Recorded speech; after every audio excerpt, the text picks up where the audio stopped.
திருப்பரங்குன்றம் மலை விவகாரத்தில் போராட முயன்ற இந்து முன்னணி மற்றும் பாஜக தலைவர்கள் கைது செய்யப்பட்டிருப்பதாக மத்திய இணையமைச்சர் எல் முருகன் கண்டனம் தெரிவித்துள்ளார்.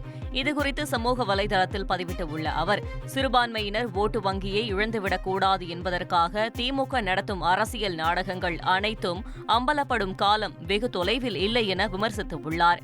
144 தடை உத்தரவு பிறப்பிக்கப்பட்டுள்ள மதுரையில் அண்ணா நினைவு தின பேரணி சென்ற அமைச்சர் மூர்த்தி உள்ளிட்டோர் தடுக்கப்படாதது ஏன் எனவும் எல்முருகன் கேள்வி எழுப்பியுள்ளார். 144 தடையை மீறி திருப்பரங்குன்றம் மலைக்கு அலகு குத்தி பாத யாத்திரையாக வந்த பாஜக நிர்வாகி உள்ளிட்டோர் கைது செய்யப்பட்டனர். நேர்த்திக்கடன் செலுத்துவதாக கூறி கோவிலுக்கு வந்த பாஜக நிர்வாகி நாராயணனை பார்த்ததும் அங்கிருந்த தொண்டர்கள் வெற்றிவேல் வீரவேல் என முழக்கம் எழுப்பினர். இதையடுத்து அங்கு பாதுகாப்பு பணியில் இருந்த போலீசார் அவர்கள் அனைவரையும் கோவில் வளாகத்தில் இருந்து அப்புறப்படுத்தி கைது செய்தனர்.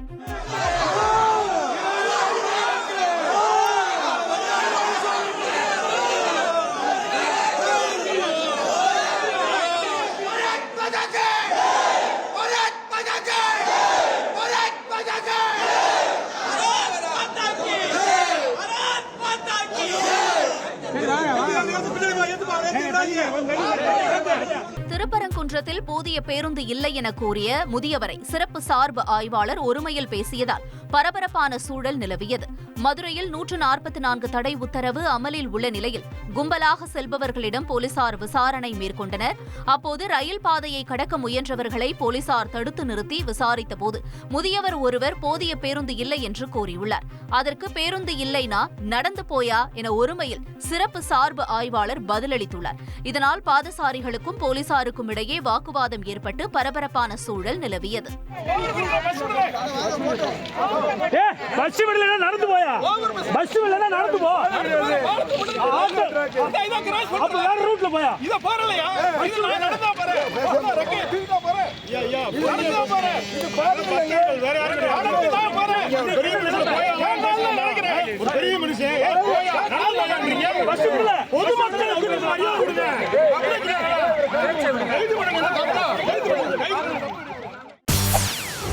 செய்திகளை உடனுக்குடன் தெரிந்து கொள்ள உடனே சப்ஸ்கிரைப் பண்ணுங்க.